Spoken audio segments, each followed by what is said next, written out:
Hola, en el siguiente video vamos a hacer una aplicación de Matemáticas 3 hacia la física, en la cual demostraremos que la luz es igual a una onda.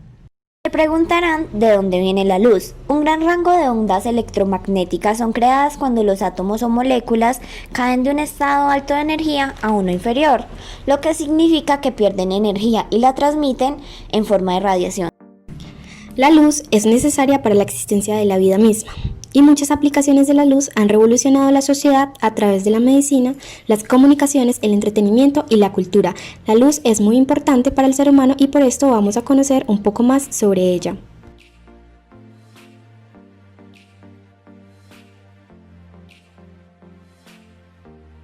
A continuación daremos unas definiciones que son importantes para una mejor comprensión de la demostración.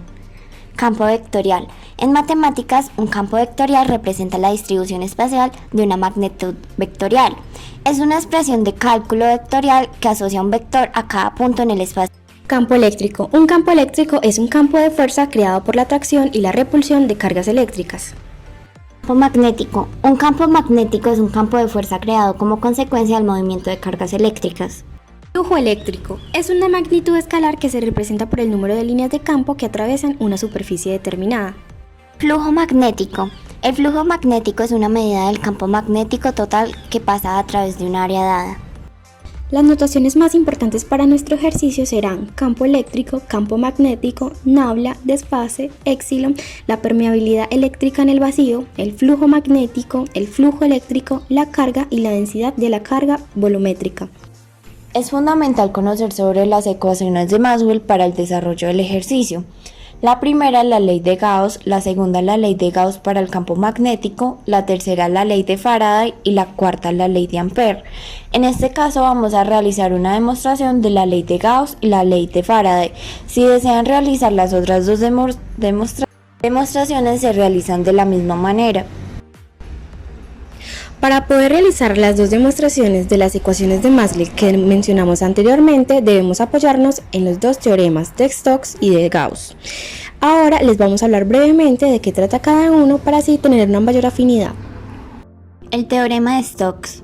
Este teorema establece una relación entre una integral de línea y una de superficie, en que S es una superficie abierta y C es la cueva cerrada que limita dicha superficie.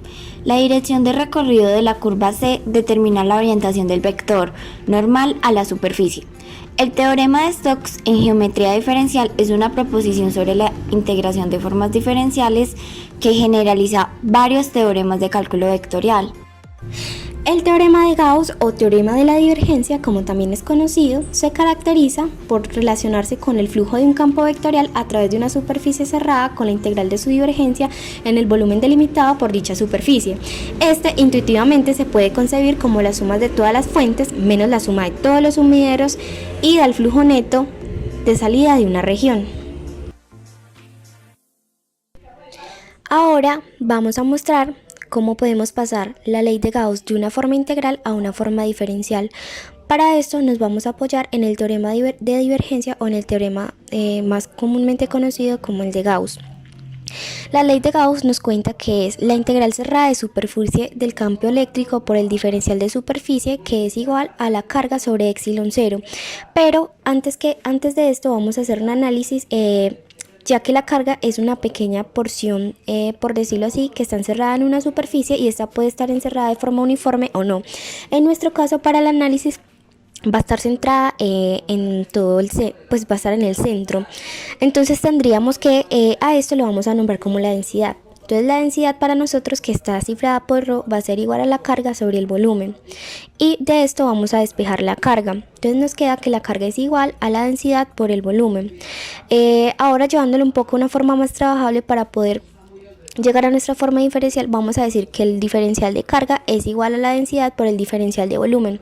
Lo que nos quedaría a continuación de que la carga es igual a la integral de volumen de la densidad por el diferencial de volumen. Ahora, conociendo un poco más del teorema de Gauss, este nos dice que la integral cerrada del campo vectorial por el diferencial de superficie es igual a la integral de volumen de la divergencia del campo vectorial por el diferencial de volumen. Todo esto nos dice que podemos pasar de la integral cerrada de superficie del campo eléctrico por el ds sería igual a la integral de volumen por la divergencia del campo eléctrico por el diferencial de volumen.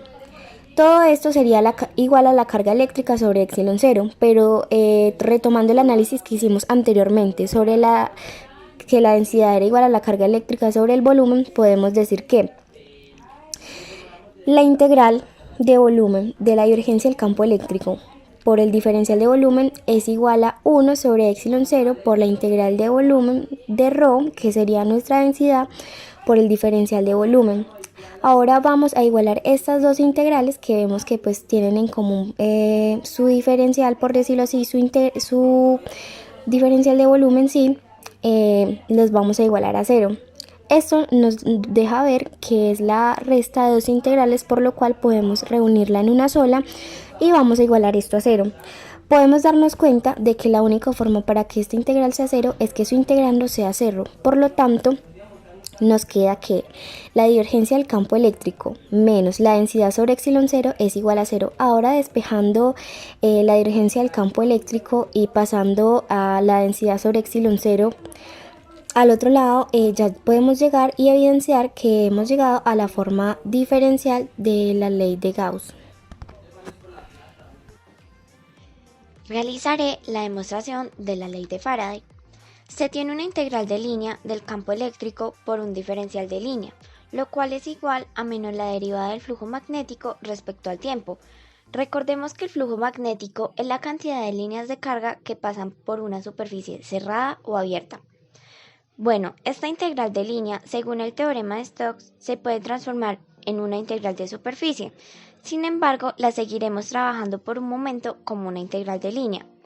Pero en este caso lo particular es que el flujo magnético es la integral de superficie, pero en este caso ya no es cerrada, ya que es solo para medir la cantidad de líneas de campo que lo atraviesan, no interfiere si la superficie es cerrada o abierta.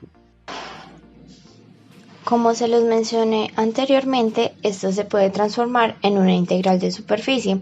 Entonces se puede decir que esto es una integral de superficie del rotacional producto cruz campo eléctrico por un diferencial de superficie, la cual es igual a la integral doble menos la derivada del campo magnético respecto al tiempo por un diferencial de superficie. Esto quiere decir que si las superficies son las mismas, entonces el rotacional del campo eléctrico es igual a menos la derivada parcial del campo magnético respecto al tiempo.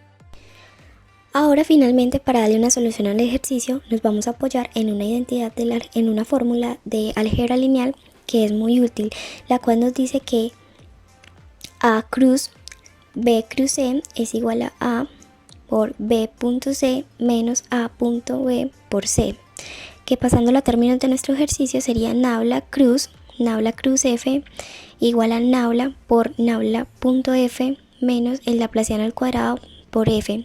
Lo que representa F ahí es como una función, un campo vectorial, perdón. Y pasando a términos pues de campo eléctrico nos quedaría nabla cruz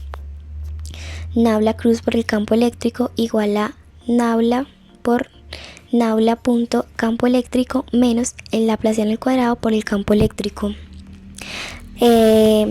Haciendo los debidos reemplazos, ya que tenemos cuánto es nabla cruz el campo eléctrico y sabemos también cuánto es nabla.campo eléctrico, que sería igual nabla cruz campo eléctrico es igual a la derivada parcial del campo magnético con respecto al tiempo, y el nabla.campo eléctrico es igual a ρ sobre epsilon 0. Entonces nos quedaría nabla cruz, la derivada parcial del campo magnético con respecto al tiempo, es igual a nabla por ρ sobre epsilon 0 menos el laplaciano cuadrado por el campo eléctrico.